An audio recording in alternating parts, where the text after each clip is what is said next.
Bien, pues vamos a comenzar entonces con este tiempo de reflexión. Una vez más, reflexionando sobre las mujeres de la Biblia, y en esta ocasión vamos a abordar un poquito más ampliamente y de una manera un poquito más detallada tal vez la vida de la mujer samaritana.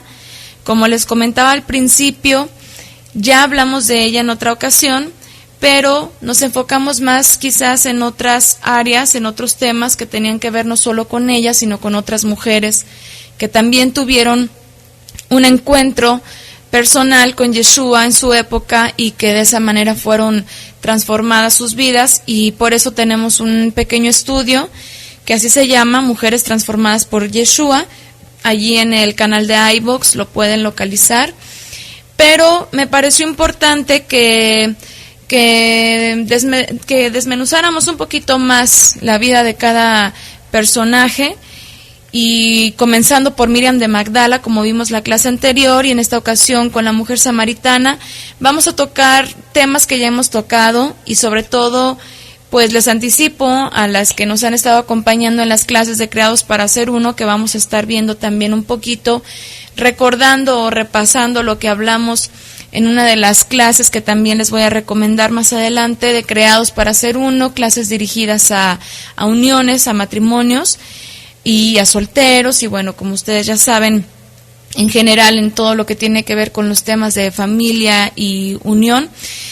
Y pues bueno, obviamente yo sé que la mayoría de las que estamos aquí, que hemos estado estudiando juntas desde hace un tiempo, ya conocen los temas que vamos a platicar.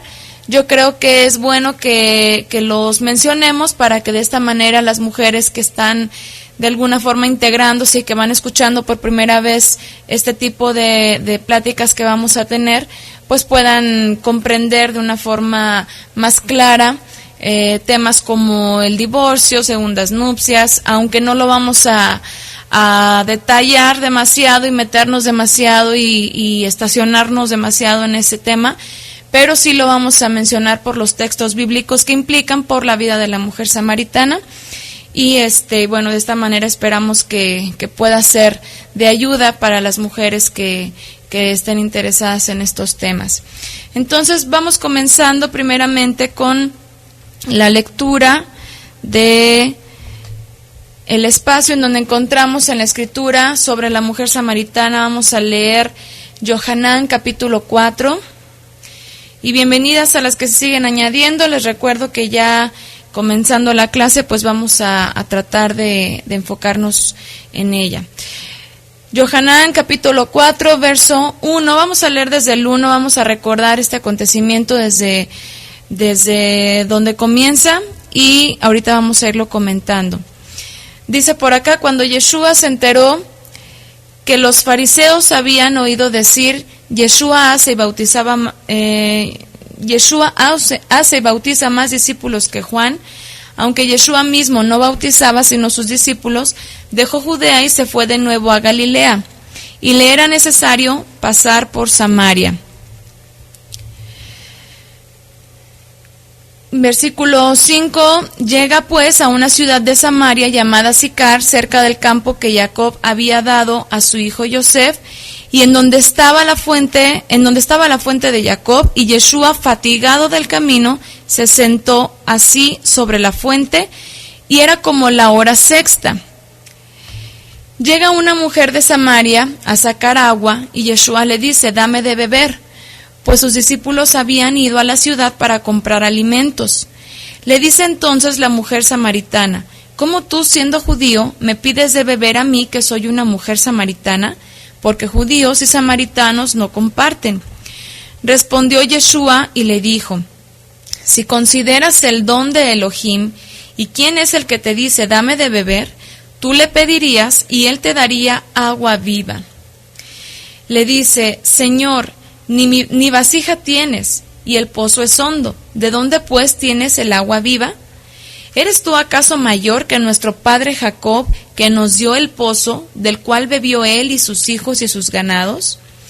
Respondió Yeshua y le dijo, todo el que bebe de esta agua volverá a tener sed, pero el que beba del agua que yo le daré no tendrá sed jamás, sino que el agua que yo le daré se hará en él una fuente de agua que brotará para vida eterna. Le dice la mujer: Señor, dame esa agua para que no tenga sed ni vuelva aquí a sacar. Como que la mujer todavía no captaba, ¿verdad? Le dice: ve, llama a tu marido y regresa acá. Respondió la mujer y dijo: no tengo marido. Yeshua le dice: bien dijiste, no tengo marido, porque 5 maridos tuviste y el que ahora tienes no es tu marido. En eso has dicho verdad. Le dice la mujer: Señor, estoy viendo que tú eres profeta. Nuestros padres adoraron en este monte y vosotros decís que en Jerusalén está el lugar donde se debe adorar. Yeshua le dice: mujer, créeme que viene una hora cuando ni en este monte ni en Jerusalén adoraréis al Padre o serviréis al Padre. Vosotros serviréis o adoráis o servís lo que no sabéis. Nosotros adoramos lo que sabemos porque la salvación viene de los judíos. Y bueno, vamos a ver, estamos en el verso 23. A ver, ya me perdí un poquito por aquí. En verso 24, Elohim es espíritu y los que adoran deben adorar en espíritu y verdad. Le dice la mujer: sé que viene el Mesías, que es llamado el ungido. Cuando él venga nos declarará todas las cosas. Yeshua le dice: yo soy el que habla contigo. Con esto llegaron a sus discípulos y se extrañaban de que hablara con una mujer. Sin embargo, nadie dijo nada. ¿Qué buscáis o qué hablas con ella? Nadie le preguntó. Entonces, dice la mujer en el verso 28, la mujer dejó su cántaro y fue a la ciudad y dice a los hombres: venid, ved a un hombre que me dijo todo lo que hice. ¿No será este el ungido? Y salieron de la ciudad y fueron a él. Entre tanto los discípulos le rogaban diciendo: Rabí, come. Bueno, más adelante vamos a continuar con la narración, pero esto es muy importante. El versículo 28, ella dejó su cántaro, se fue a la ciudad y comenzó a dar testimonio y comenzó a proclamar: ¿no será este el ungido, el Mesías que tanto hemos esperado?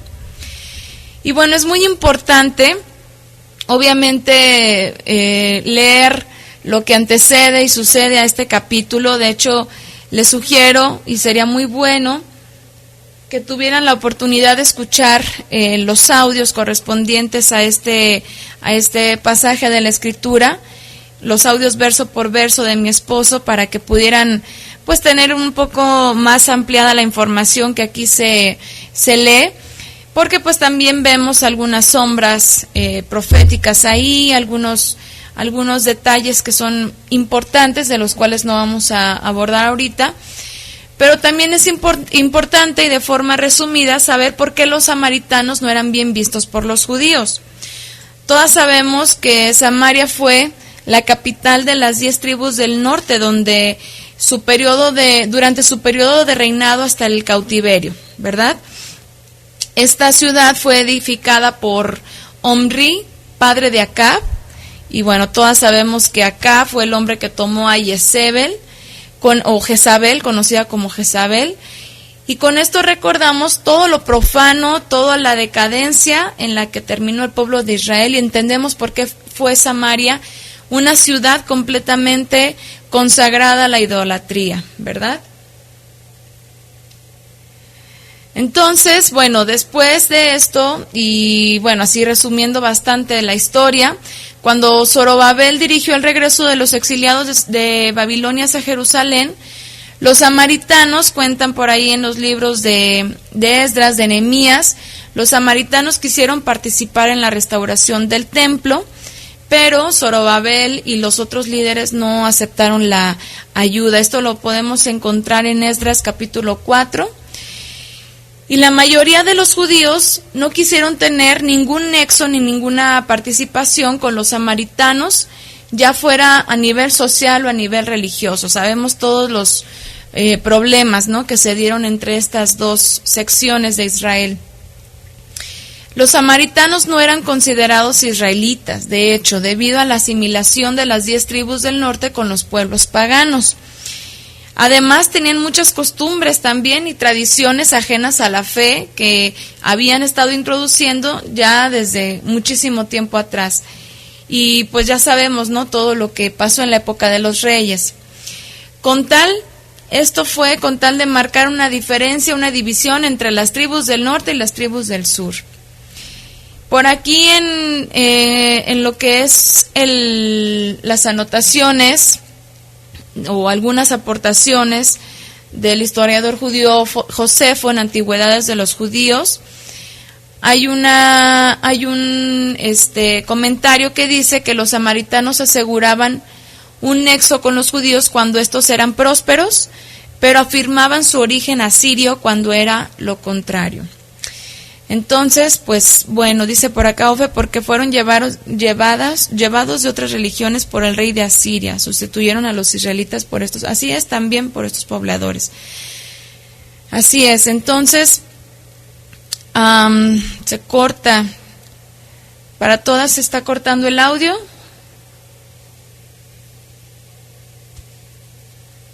Ok, creo que nada más son Lina y por acá con Yerusha. Muy bien, pues a ver si pueden cambiar por ahí su navegador, tal vez es eso. Ok, bueno, entonces existen muchas evidencias históricas que nos hablan de la situación entre los samaritanos y los judíos. Y con estas pocas que hemos mencionado, nos podemos dar una idea de por qué era tan extraño que un judío, que Yeshua estuviera hablando con una mujer y que además esta fuera una mujer samaritana, ¿no? Entonces imagínense por aquí la sorpresa de los discípulos cuando llegan y de pronto se encuentran con esta escena, y pues yo creo que no estaban tampoco ellos entendiendo lo que estaba detrás de esta situación.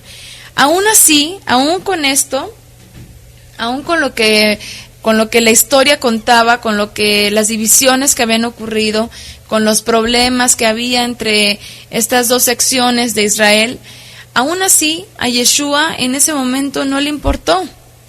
¿Por qué? Porque él sabía cuál era su misión. Por eso dijo: yo tengo una comida más importante y es la de hacer la voluntad de mi Padre, ¿verdad?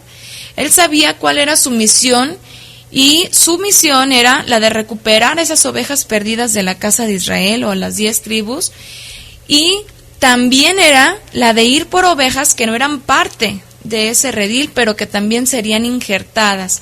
Y bueno, sabemos que esos son los gentiles, ¿verdad? A los que también se les dio la oportunidad de ser parte del pueblo de Israel.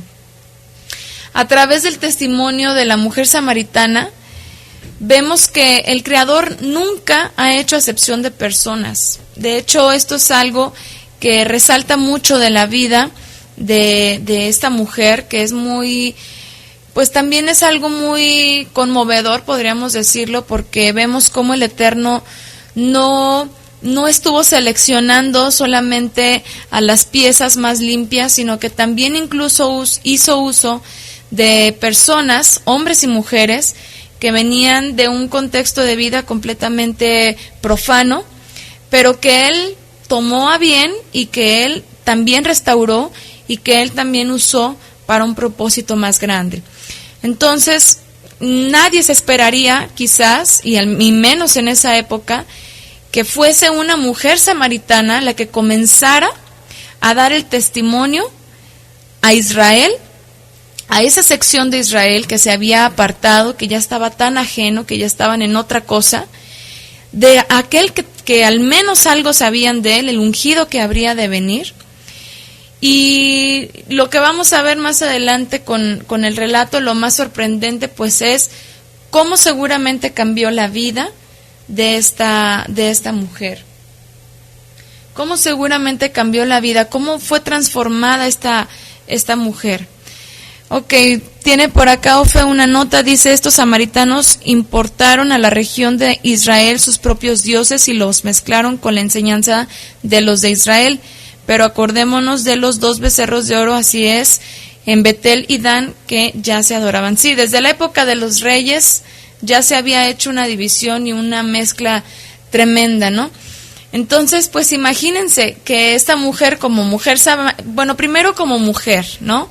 Que de pronto por ahí pues se ve un poco extraño que un hombre le transmita a una mujer y la mujer sea la portavoz, ¿verdad? Al menos en ese contexto. Una mujer y luego una mujer samaritana. Pero aparte de eso, una mujer samaritana que tenía una vida pues completamente desastrosa, espiritualmente, moralmente. Y eso es lo que destaca mucho en esta reflexión, porque era una mujer que quizás no cumpliría con el estándar que nos imaginaríamos o que podríamos imaginarnos de una mujer que compartiera la buena nueva en su localidad, ¿no? Una mujer que por lo menos pues quizás estuviese casada de forma correcta con su familia, o una mujer virgen.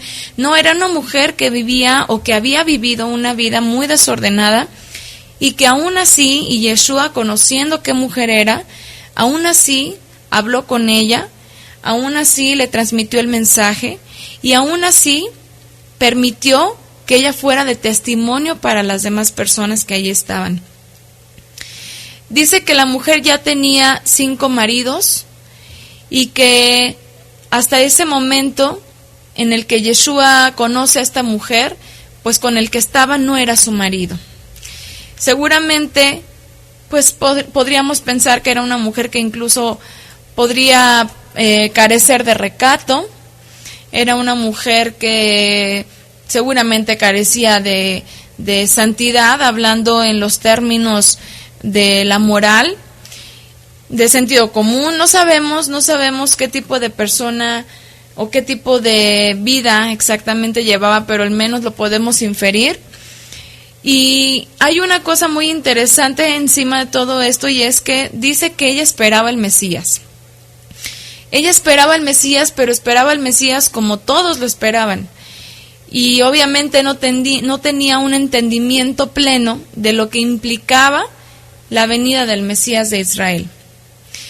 La mujer samaritana demuestra en su testimonio ante Yeshua, porque fue exhibida por Yeshua, que fue una mujer que vivió en una circunstancia que el Eterno de alguna manera ya había previsto desde la época de Moshe. Y esto se quedó de alguna manera registrado en... ¿Se fue el sonido? ¿Para todas se fue el sonido? No, ok. El Eterno ya lo había registrado, ya había dado un orden para que Israel viviera en santidad, para que Israel, como dice, por ejemplo, cada vez que da una instrucción, dice, y así apartarás el mal de en medio de ti, para que Israel pudiera vivir de forma correcta delante del Creador. ¿Por qué? Porque él dijo que el pueblo de Israel tenía que ser santo, porque el Eterno era santo. Pero sabemos que el pueblo completamente se apartó, el pueblo se apartó de toda razón, se apartó de toda instrucción, se fue tras la idolatría, se fue tras la inmoralidad y bueno, todo lo que ya conocemos en la historia. Pero vamos a recordar un poquito lo que concierne a la mujer samaritana, que está en Deuteronomio capítulo 24, porque aparentemente lo que vemos en el relato de la mujer samaritana con Yeshua, esto es a lo que señala esa inmoralidad que tenía ella en su vida. Y bueno, sí, como ponen por acá en Facebook, sí tiene este relato de la mujer samaritana con Yeshua, sus apuntes proféticos también, sus sombras proféticas, que podemos nosotros encontrar ahí, que les pido de favor que vayan y escuchen los audios de verso por verso. Entonces vamos a leer Deuteronomio capítulo 24, vamos a leer desde el verso 1. Dice: cuando alguno toma una mujer casándose con ella, sucederá que si ella no haya favor ante sus ojos, por haber él hallado en ella alguna cosa reprochable, le podrá escribir carta de divorcio y poniendo ésta en su mano, despedirla de su casa. Y bueno, ya platicamos, ya aparte de que lo acabamos de conversar en las clases de Creados para Ser Uno, platicamos también o escuchamos con mi esposo que esta palabra de reprochable en el hebreo, si ustedes lo checan en hebreo, es la palabra herba, que ahorita vamos a mencionar su significado. Entonces, si haya en ella alguna herba, alguna cosa reprochable, le podrá escribir carta de divorcio y despedirla de su casa. Y salida de su casa, ella podrá ir y ser de otro marido. Pero si el segundo marido la aborrece y le escribe carta de divorcio, la pone en su mano y la despide de su casa, o si muere este segundo marido que la tomó por mujer, al primer marido que la despidió no le será permitido tomarla de nuevo como mujer, después de ser amancillada, pues esto sería abominación delante de Elohim, y no has de corromper la tierra que el Eterno tu Elohim te da por heredad. Como las actrices que cambian de marido fácilmente, bueno, esas y esos cambian como si fueran prendas de vestir de pareja, ¿verdad? Sí, pura inmoralidad. Bueno, la palabra herba, que se encuentra en Deuteronomio 24, capítulo 1, significa desnudez. Desnudez literalmente o especialmente, dice por acá en el diccionario de Strong, partes pudendas. Es la palabra H6172 de Strong. ¿Ok? Figurativamente significa desgracia o defecto. Entonces traducen como herba, confusión, desnudez, indecencia, indecente, inmundicia o vergüenza. La mujer samaritana tuvo 5 maridos. Yeshua exhibió su condición inmoral, su condición impura, al haber sido repudiada por estos hombres. Y obviamente, cada que iba siendo repudiada, pues estaba uniendo en adulterio, como se cita o como lo vemos en Deuteronomio capítulo 24. Ahora el punto aquí es, ¿cuál era esa indecencia? ¿Cuál era esa condición inmoral de la mujer samaritana? La Torah exigía que las mujeres fuesen unidas en matrimonio conservando su virginidad, como ya sabemos. Esto, pues obviamente para evitar esta inmoralidad, esta perversión, y no solamente una contaminación física, porque también esto implica, sino una contaminación espiritual también del pueblo de Israel. Si una mujer se casaba y una vez casada era encontrado que ella no era virgen, entonces tenía que morir apedreada. Esto lo podemos ver en Deuteronomio capítulo 22, del verso 13 al 21. Pero si la mujer una vez unida a su marido no declaraba a su esposo su falta, ni tampoco había sido sorprendida en el acto de la fornicación, y el esposo se daba cuenta después de haberla tomado, entonces es cuando él le daba get, o le daba carta de repudio en su mano, y la despedía, y entonces esta mujer estaba condenada a vivir como una mujer repudiada, a la cual cualquier hombre que la tomara por esposa sin conocer su procedencia, por supuesto, iba a repudiarla por la misma causa, y ese iba a ser así como su pues su estilo de vida con el que iba a terminar, ¿no? Por el pecado inicial. Entonces, imagínense, esta era la condición de esta mujer. Por eso Yeshua le refiere esto, por eso le dice, bien has dicho, 5 maridos has tenido y el que ahora tienes no es tu marido. Y por eso le dijo, ve y llama a tu marido. O sea, él lo que quería es que ella se diera cuenta de esa vergüenza que estaba cargando en su vida. Y justamente ahí comenzaría entonces esta transformación y este abrir de sus ojos espirituales de esta mujer que estaba esperando al Mesías, pero que aunque estaban esperando al Mesías, estaban llevando una vida completamente apartada de razón. Así es, la hizo caer en cuenta de su condición. Quizás ella sabía que eso que hacía no estaba correcto, quizás por ahí le decían, mira, mejor ya no te cases, quizás, no sabemos, ¿no? Pero hizo caso omiso, seguía uniéndose, la seguían repudiando, y obviamente esto hacía que ella estuviera cada vez más profanada, ¿no? Entonces, por eso después vemos en las palabras de Yeshua, en Mateo capítulo 5, verso 31, dice que cualquiera que repudia a su mujer, dele carta de divorcio, pero yo os digo que cualquiera que repudia a su mujer, salvo por causa de fornicación, hace que ella adultere, y cualquiera que se case con una repudiada, adultera. Y bueno, esto es lo que se cita referente a Deuteronomio capítulo 24. Ya estaba acostumbrada, dicen por acá, las mujeres que nacen sin himen. Bueno, hoy en día ya hay tantas causas, tantas situaciones que se dan en mujeres que efectivamente no pueden comprobar su virginidad en su noche de bodas. Y por un lado, obviamente en contextos ultra religiosos, pues se esperaría o se pensaría que es una mujer que ya ha sido amancillada, como dice la Escritura, o que ya ha sido profanada. Pero pues obviamente también no pueden abrirse a estas posibilidades que suelen pasar, ¿no? A veces, yo no sabía, por ejemplo, hasta ahorita que lo comentan, que había mujeres que nacían sin himen. Nunca había escuchado esto.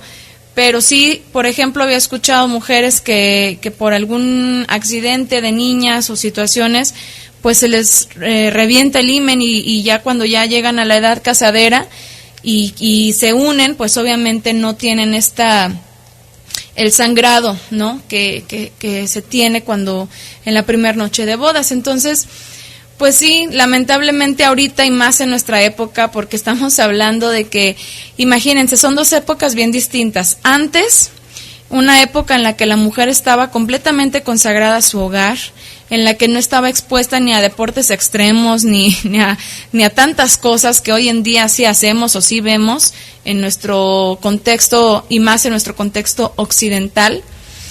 Pues obviamente era muy extraño que eso sucediera.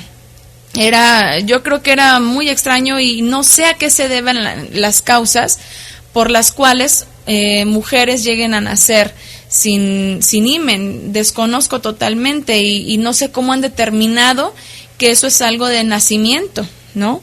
Pero bueno, debe de haber alguna explicación, incluso hasta médica, ¿no? Dicen por acá, son muy pocas las mujeres que nacen sin himen. Yo tuve un accidente a los 10 años y el médico le dio una constancia a mi mamá. Ah, mira. Dice, tal vez para ellos era normal eso, que las damas cambiaran a sus maridos y los hombres cambiaran a sus esposas. Muy bien, pues sí, definitivamente son muchas las circunstancias que pueden darse, y que, bueno, por acá creo que está Sonia Noverón, a ver si también nos puede aportar algo al respecto. Que obviamente hoy en día no podemos tomar como única ley o única referencia el sangrado del himen en la noche de bodas para determinar si hay virginidad o no. Seguramente tiene que haber también pues otras situaciones que se tienen que contemplar, pero una cosa pues importante aquí también es la confianza y la lealtad que la esposa le tenga a su esposo o a su nuevo esposo con el que se está uniendo acerca de su condición. ¿Era más condenado el adulterio en la mujer que en el hombre? Sí. De hecho, si vemos en la Escritura, solamente se habla o se le exige esta virginidad a la mujer. Con respecto al hombre no se dice nada, no hay nada específico, como sí en el caso de las mujeres. Y bueno, es una pregunta que yo me hacía, decía, bueno, ¿por qué a los hombres no se les exige? Pues todos parejos, ¿no? luego el pensamiento de la igualdad, ¿verdad? Dice por acá, médicamente no se conocen casos de mujeres sin himen hasta donde yo sé. Bueno, dice Sonia Noverón. Entonces, un día tuve una plática bastante detallada con mi esposo, en que yo quería entender, bueno, ¿por qué solo se van sobre la mujer, no? Y me lo explicó primero de un montón de formas y al final me lo dijo tan sencillo que dije, hubiéramos empezado por ahí, porque lo que entendí yo fue que, como él me decía, ¿no? Si la mujer no se presta para que el hombre tenga este acto sexual, pues obviamente tanto mujer como el hombre se van a mantener en virginidad, ¿no? O sea, mientras, como dice el dicho aquí en México, no sé en qué otras partes también lo conozcan, pero aquí dice, el hombre llega hasta donde la mujer quiere, ¿no? Entonces, pues la virginidad muchas veces también va a depender de la mujer. Ahora, no vamos a entrar en los temas que obviamente ya tienen otra connotación y tienen otra respuesta cuando la mujer es obligada, ¿no? Cuando la mujer es abusada sexualmente. Eso ya es diferente, pero hablando del raciocinio, o como ponen por acá, hoy en día es muy común que hombres y mujeres también pues tengan el sexo antes de casarse, pues estamos hablando de que pues eso ya es una cosa, es una condición ya por el pecado, pero otra muy diferente pues sería la situación de una violación, ¿no? Dice por acá, se podría romper por accidentes y muchas veces no existe sangrado o es mínimo. Ok. Dice, yo no entendía cuando escuchaba platicando a mi mamá de que a ver si mi marido me perdonaba, cuando entendí me daba risa. Ok, bueno, pues sí, seguramente hay muchas situaciones que podríamos escuchar y que podríamos tratar de dar un veredicto, pero la escritura es muy clara. La escritura es muy clara y definitivamente esto es algo que tenemos que esforzarnos en transmitir a nuestras hijas, obviamente también a nuestros hijos, porque no están exentos, porque también tienen que cuidar sus cuerpos, porque también pues tienen que mantenerse en santidad, como el Eterno nos pide a todos, sin ver género, pero sobre todo pues también que nuestras niñas vayan entendiendo desde la edad más temprana posible que sus cuerpos pues son un templo y que a ese templo solamente lo van a compartir con la persona con la que van a compartir toda su vida. Así que, pues bueno, independientemente también de las circunstancias que muchas de las que estamos aquí presentes pudiesen haber pasado, y que ahorita que llegamos a la fe nos vamos topando con todo esto y decimos, wow, yo nunca lo había contemplado de esta manera, pues nunca es tarde, porque siempre el Eterno nos muestra las cosas para también nosotros ser de bendición para otros y sobre todo hablando de nuestros propios hijos, ¿no? Bueno, por acá algunas las regañaban por trepar árboles, no entendían. Ok, dice, yo les decía a mis hijos que si exigían una mujer virgen, también ellos tenían que ser vírgenes, y si mi hijo se casó siendo virgen, igual que ella. Ah, mira, y sí, dice, mi hijo se casó siendo virgen igual que ella. Sí, es que ese es el ideal, como platicábamos en las clases de Creados para Ser Uno, ¿verdad? Eso es lo ideal, eso es lo hermoso, eso es yo creo que una de las mayores bendiciones en una unión, el que ambos puedan consagrar sus cuerpos uno para el otro. Entonces, pues bueno, con el testimonio, imagínense la vergüenza de la mujer samaritana delante de Yeshua, ¿no? Entonces, con este testimonio, nosotros podemos tomarlo como una enseñanza, como una referencia, para traer reflexión, sobre todo les digo a nuestros niños, nuestras niñas, para que pues ellos se guarden y ellos con este tipo de ejemplos, porque va a llegar un momento en el que van a entender estas partes de la Escritura, y qué bueno que también aquí puedan ver este llamado, ¿no? Este llamado a la santidad. Entonces, pues bueno, les recomiendo, ahorita hablando de las clases de Creados para Ser Uno, les recomiendo la clase número 12 de Creados para Ser Uno, que se llama Separación y Consagración. Se los recomiendo para profundizar en el tema del divorcio y las segundas nupcias, porque allí platicamos sobre este tema y pues así como que un poquito más ampliamente, desde la clase 10, 11, 12 ya estábamos hablando de este tema. Entonces, para quien quiera abordar un poquito más esta parte. Tenemos por otro lado, aparte de esta situación en la que vemos cómo se expone a la mujer samaritana, cómo Yeshua la confronta con su propia vida, después de esto vemos que esta mujer inmediatamente deja lo que estaba haciendo, deja su cántaro y entonces dice que va y da testimonio de lo que había ocurrido.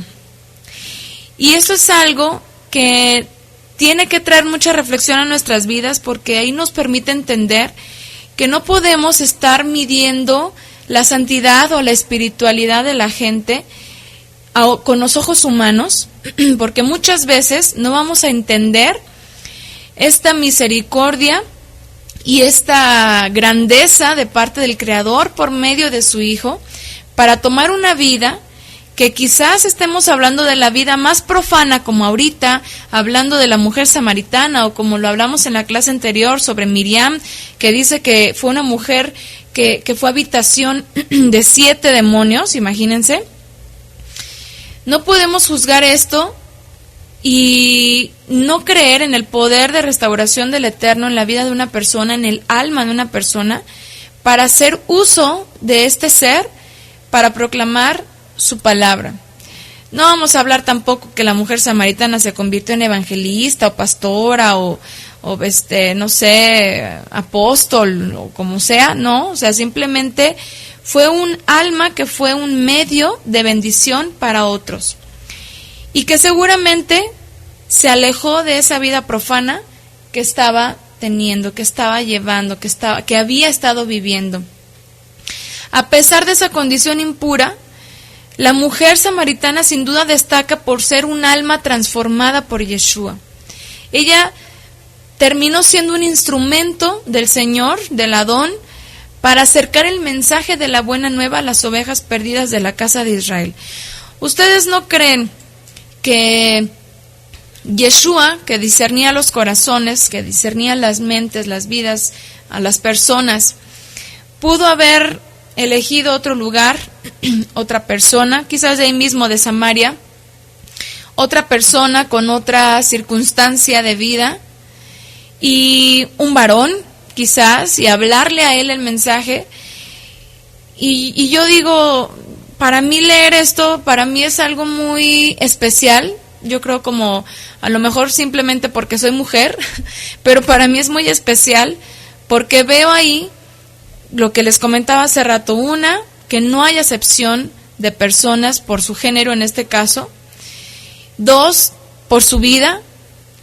Y 3, a él le plació llegar a ese pozo, llegar a ese lugar, encontrarse en ese momento con esa mujer en particular, que pudo haber llegado cualquier otra, encontrarse ahí y que ella fuera la que terminara hablando del mismo Mesías, que aunque decían que estaban esperando, lo estaban esperando con una mentalidad completamente diferente a la que pues obviamente venía a cumplir Yeshua.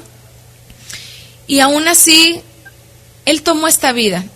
Entonces pensemos un momento, si él tuvo esta misericordia y esta compasión por esta oveja descarriada, pues cuánto más la ha tenido también con nosotros, que también venimos del mismo contexto, venimos del mismo estilo de vida, venimos de la misma suciedad, ¿no? Al final de cuentas, la idolatría, no sé, tantas cosas.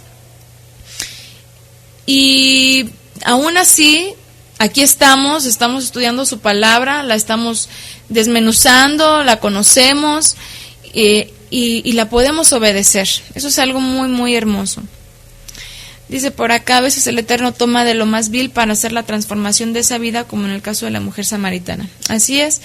Y no solo eso, qué bendición para la mujer samaritana que su vida haya sido transformada, pero no solo eso, o sea, no se quedó solo ahí. Lo interesante es que aparte de eso, fue un medio de bendición para otras personas. Así es, nos ponen por acá, 1 Corintios 1:28, también escogió Elohim lo más bajo y despreciado y lo que no es nada para... A ver, aquí lo voy a bajar para poderle terminar de leer. Para anular lo que es. ¿Ok? Entonces, sí, verdaderamente vemos En la Escritura vemos en testimonios como este cómo fue la bondad del Eterno por medio de Yeshua para esta sección del pueblo de Israel. Y bueno, en el caso, por ejemplo, de la mujer adúltera, también por ahí tuvimos una plática sobre la mujer adúltera, y bueno, más recientemente tuvimos una plática también con mi esposo sobre este pasaje, un pasaje que tiene, se duda de su procedencia, de su historicidad, y que podríamos decir no podríamos tomarlo como un ejemplo, ya que también como lo llegamos a mencionar también en las clases, por cierto, de Creados para ser uno, no va de acuerdo con lo que dice la Torá, la ley, con respecto a la mujer que era sorprendida en el adulterio, que era que los dos tenían que ser muertos. No hicieron el proceso correcto para juzgarla, y que finalmente así es un texto que hay mucha evidencia de que fue agregado. No es no lo podríamos tomar pues como una referencia pues histórica, ¿no? Pero finalmente, bueno, si vamos a la esencia, obviamente sí, Yeshua es misericordioso, pero también Yeshua no sería injusto. O sea, sí, Yeshua, aunque fuera solo hablar del perdón o de la misericordia, también él vino a cumplir la ley, no a abolirla, ¿no? Entonces, por ejemplo, por acá tengo la nota en Levítico capítulo 20, verso 10, dice que el hombre y la mujer que sean sorprendidos en adulterio tienen que morir, dice, indefectiblemente serán muertos. Y en Juan, capítulo 8, con este relato de la mujer adúltera, no se da el proceso verdadero que se tenía que dar. Entonces, por eso que no, que se duda. Y bueno, por ahí ustedes pueden checar hasta en las mismas Biblias ya traen sus anotaciones de por qué se sabe que ese texto fue añadido.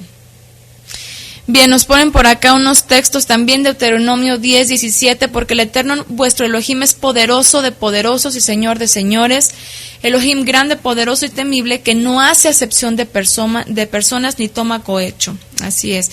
Romanos 2:11, porque en Elohim no hay acepción de personas. Así es, entonces imagínense qué oportunidad tenemos nosotras también de poder ser un instrumento en manos del Creador. Yo creo que muchas, ¿no? Yo creo que muchas, porque aparte estamos hablando de que ya no se trata de nuestra propia justicia, ya no se trata de nuestra propia santidad, sino que hemos sido vistos ahora a través de Yeshua y de su justicia y de su santidad, por lo cual podemos también ser copartícipes, dice la Escritura. De hecho, cuando habla Kefa con respecto a la relación que tiene que existir entre los esposos, dice que tienen que aprender a convivir con la mujer, porque también ella es coheredera, ¿no? Bueno, no recuerdo bien el texto dónde está, pero bueno, si quieren por ahí citarlo para recordarlo. Pero bueno, es muy común, y quiero llegar al punto. A ver, perdón, voy a leer acá. Dice, debiera ser nuestro trato con mujeres que llevan una vida ligera en este tiempo por parientes incrédulos que llevan 2 o 3 nupcias. Bueno, lamentablemente no podemos nosotros aplicar la Torá a las personas que no están en el pacto, ¿no? No podemos esperar que las personas ajenas a la fe vivan conforme lo que nosotros conocemos que sería lo correcto. Sí, en lo personal, por ejemplo, sí he compartido, no de forma quizás así citando la Escritura, porque obviamente pues son incrédulos, pero sí al menos hablando de la moralidad que todavía existe en algunas personas, de lo difícil, de lo doloroso que es el hecho de que las parejas se estén uniendo y disolviéndose y casándose y teniendo hijos y separándose y todas estas situaciones. de lo triste que es pues dejar hijos de un matrimonio, unirse a otro y tener más hijos, y todas esas cosas que vemos en nuestra sociedad, que ya es muy común, ya es muy muy común que un divorciado se vuelva a casar, una divorciada se vuelva a casar, y pues tristemente no le dan la importancia que debiera, porque muchas veces traen hijos arrastrando, y digo arrastrando en el sentido de que tienen un matrimonio, dejan hijos, tienen otro matrimonio, dejan hijos, y ni siquiera los atienden, ni siquiera les dan su parte, su atención personalizada, ¿no? Sino que no, es muy triste cómo crecen los hijos en un matrimonio disuelto. Entonces, por ese lado todavía como que sí se les puede compartir, sí se les puede hablar. En el caso de las mujeres prostitutas también, o sea, cómo se exponen, cuántas cosas están expuestas a drogas, a maltratos, asesinatos, tantas y tantas cosas.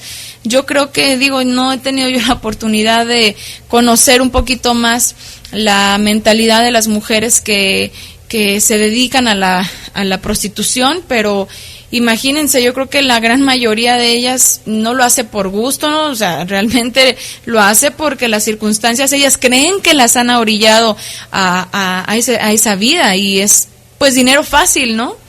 Pero seguro que sufren, y aquí en México es un tema muy sonado, y es un tema que se habla mucho de todo el sufrimiento de las mujeres que obligan a ser prostituidas, así es, por enfermedades y tantas cosas. Entonces, por ese lado todavía sí se les puede compartir a las personas o a los familiares que no son creyentes, que a lo mejor no van a estar entendiendo conforme a la Escritura por qué no el estarse uniendo, pero sí, por lo menos por esos otros aspectos, creo que lo pueden entender muy bien, ¿no?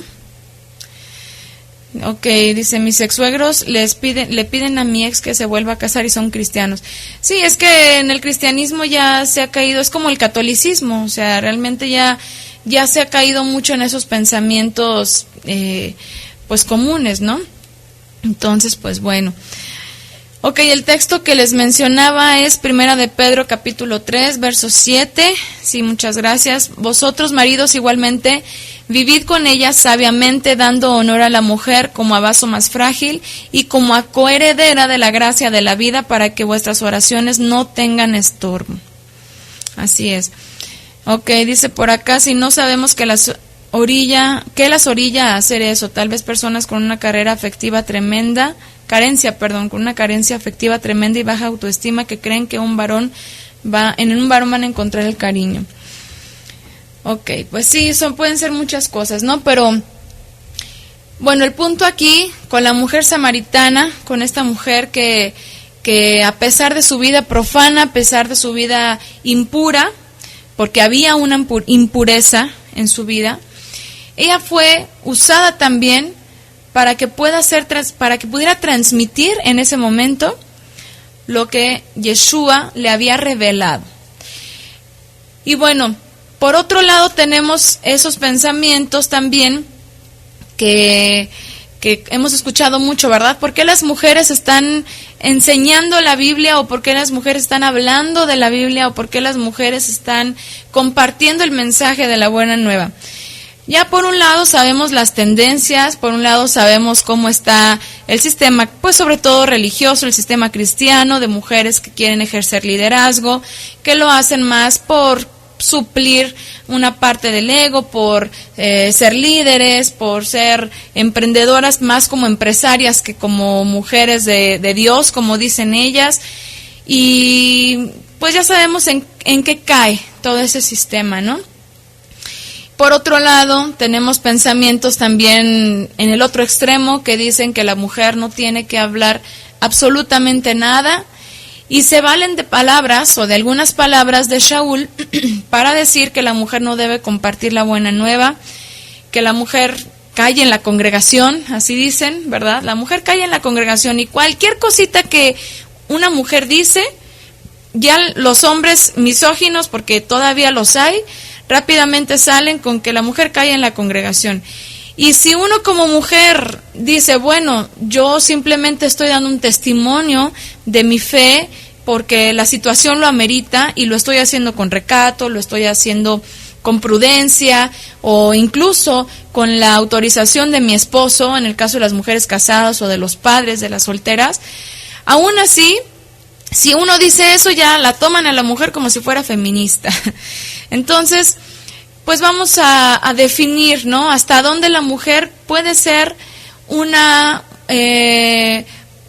como coheredera de la gracia, puede ser un instrumento del Eterno también para hablar de la buena nueva, porque es muy obvio que las palabras de Shaul, porque son de las que más se valen, se han malentendido y se han usado también para conveniencia.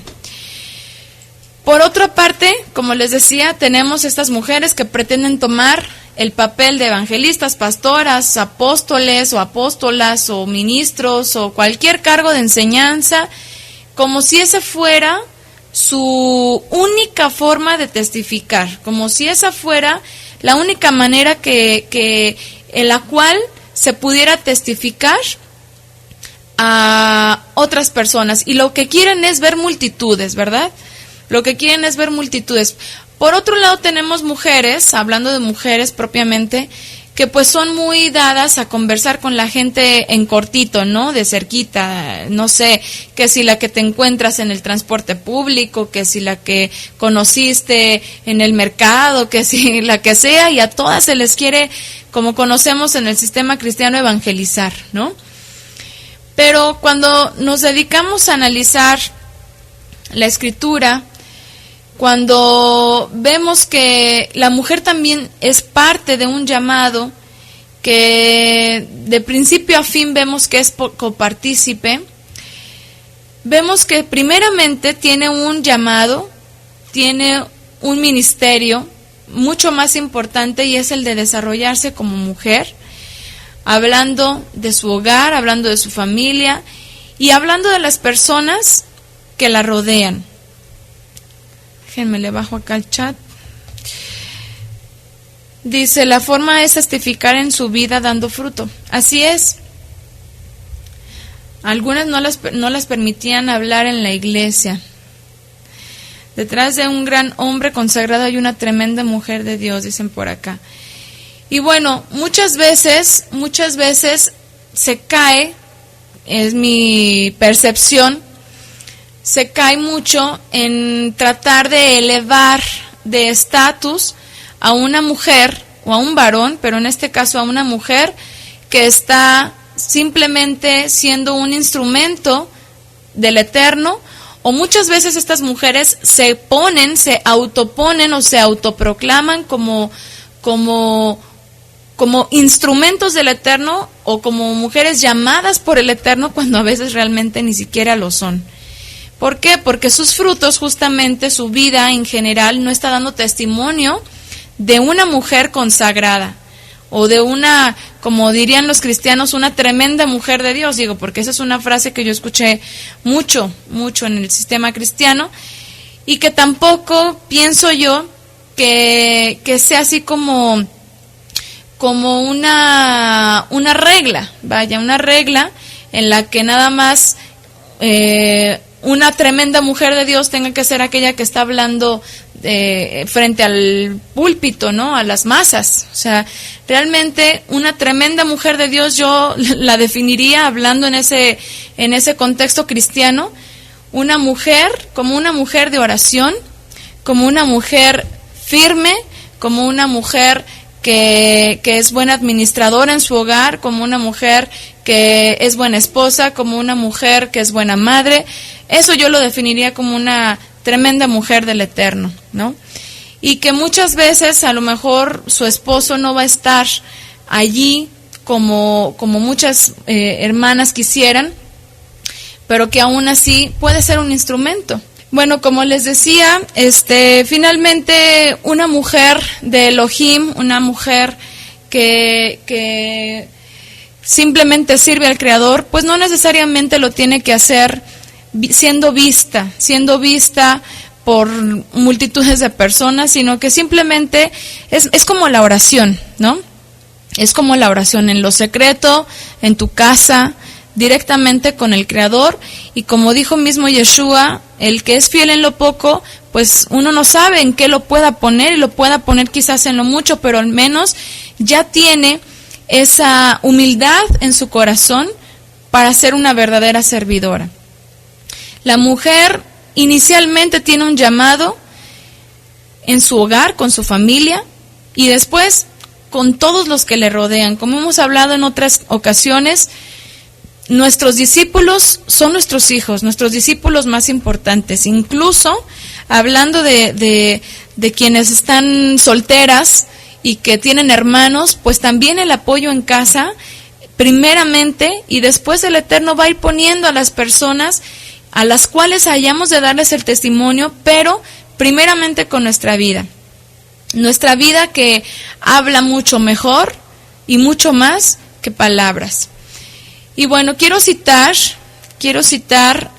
lo que dice en Primera de Corintios, capítulo 14, verso 34, sobre lo que les comento de Shaul, estas palabras que luego a mí me da, ahorita ya así como que ya no le hago mucho caso, ¿no? Pero de pronto por ahí, por ejemplo, en las redes sociales he llegado a ver hombres que usan mucho estas palabras solamente para detener una verdad o callar a esa mujer que está diciendo algo que pues es verdaderamente importante, y les dicen, la mujer calla en la congregación, ¿no?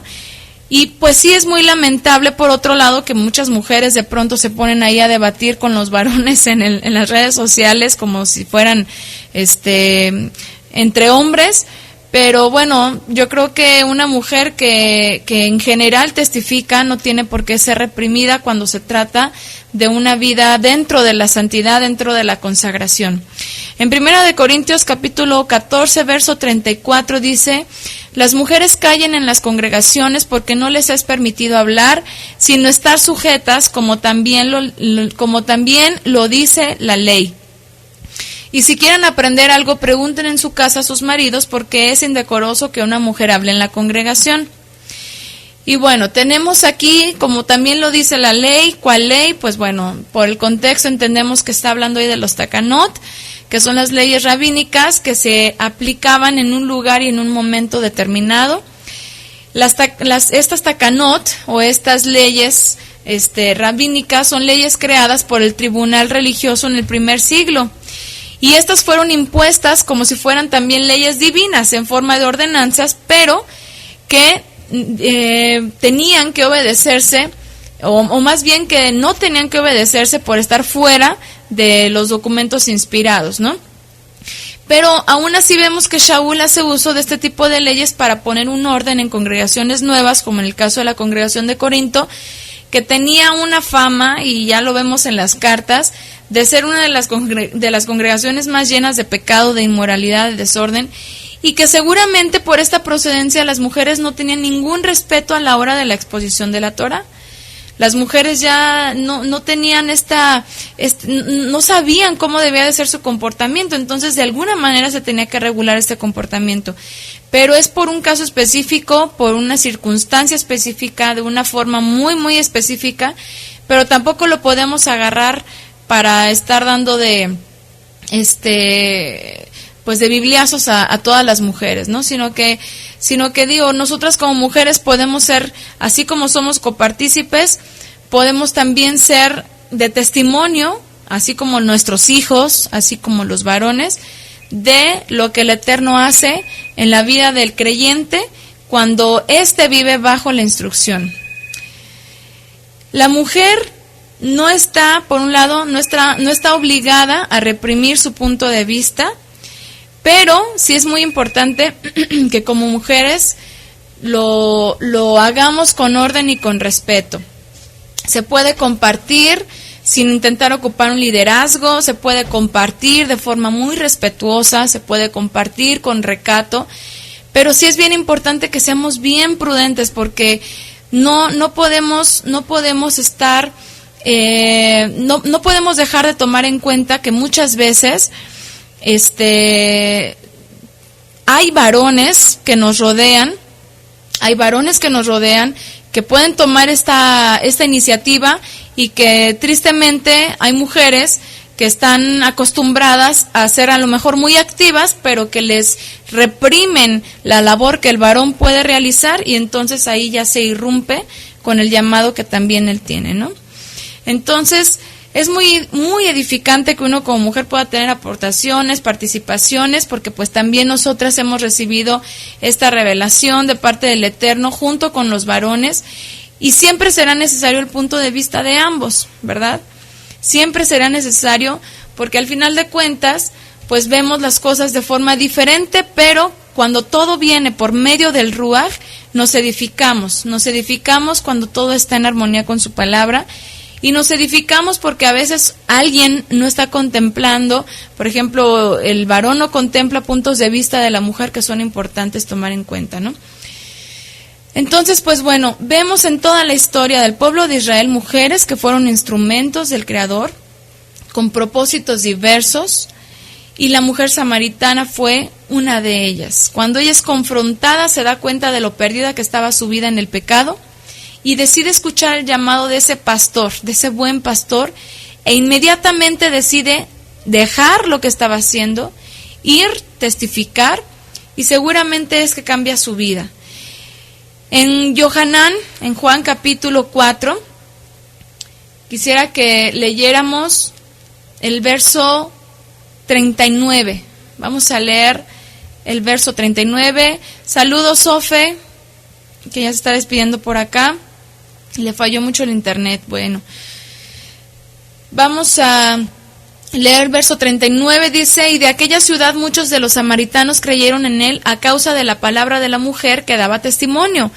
Muchos samaritanos en aquella ciudad creyeron en Yeshua a causa de la palabra de la mujer que daba testimonio. Y ella decía: me dijo todo lo que hice. De manera que cuando los samaritanos llegaron a él, le rogaron que permaneciera con ellos, y se quedó allí 2 días. Y bueno, aquí es cuando les digo que es importante que escuchen ese audio de verso por verso, porque ahí estos 2 días y bueno, otros detallitos por ahí son muy, muy interesantes de analizar como sombras. Entonces dice: y muchos más creyeron a causa de la palabra de él. Y decían a la mujer: ya no creemos por tu dicho, porque nosotros mismos hemos oído y sabemos que este es verdaderamente el Salvador del mundo. Lo que muchos hombres religiosos de los fariseos no hicieron, aquí los samaritanos, que estaban bien perdidos, estaban haciendo, de reconocer que él era verdaderamente por el testimonio primario de una mujer. Una mujer que sí, su vida estaba completamente corrompida, completamente profanada, pero que Yeshua restauró y que Yeshua tomó para su servicio.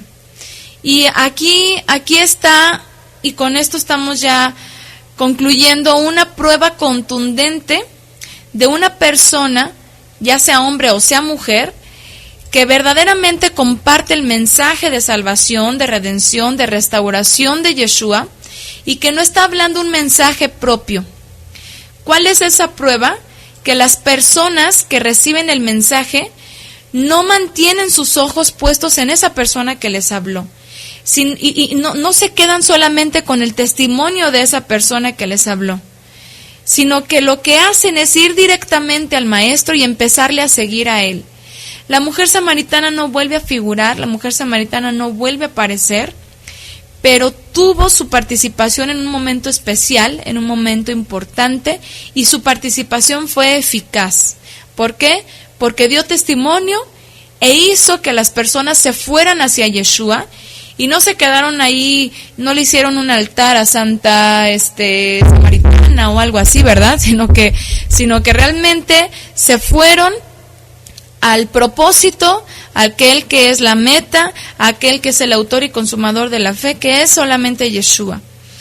¿Cuántas de nosotros quisiéramos ser un instrumento para hablar la buena nueva.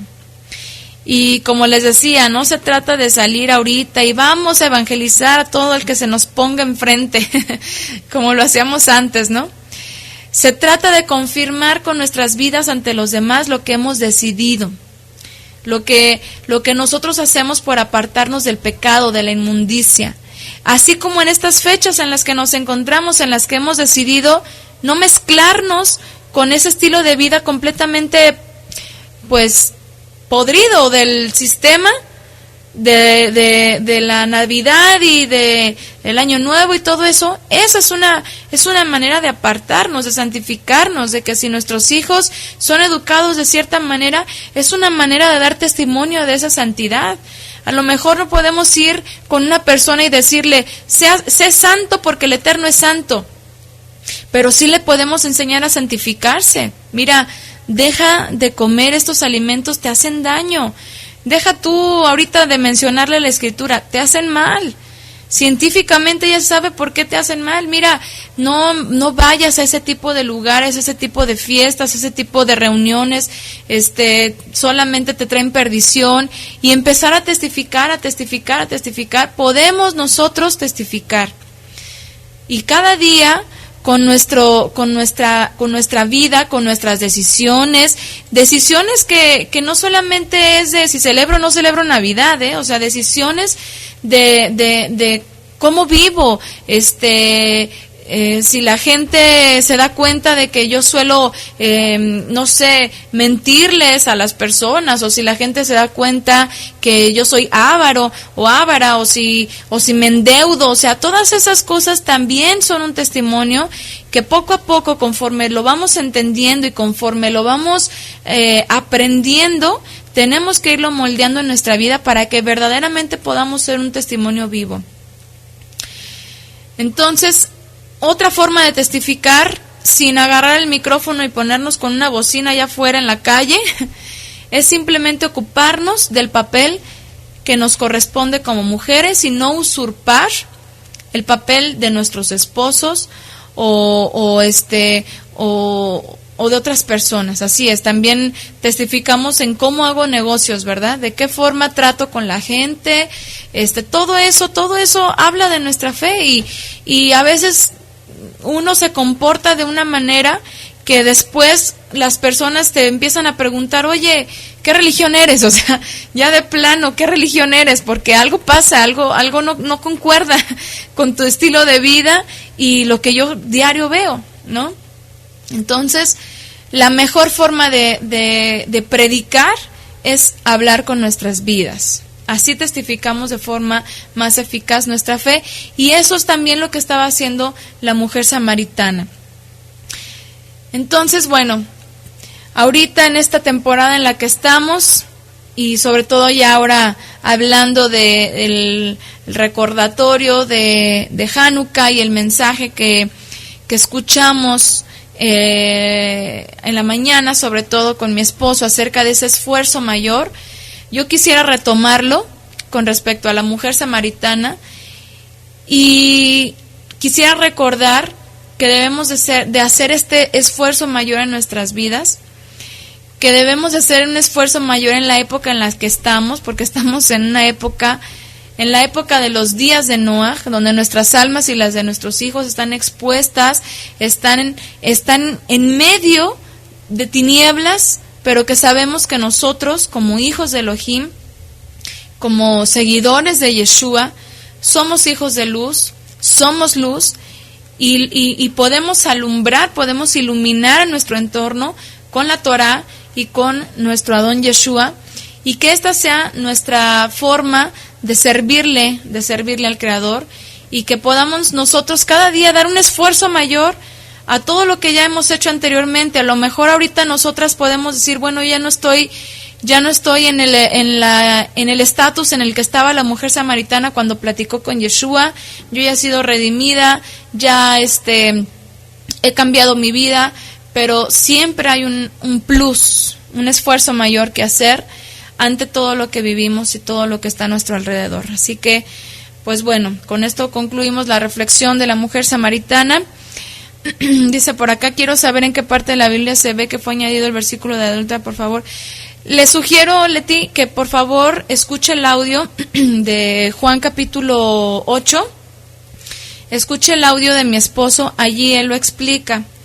Si no, como les decía, en las Biblias, en las diferentes versiones, si tienen diferentes versiones, pueden irse al texto y en algunas no aparece. Por ejemplo, creo que en la Nueva Versión Internacional no aparece y abajo da una explicación.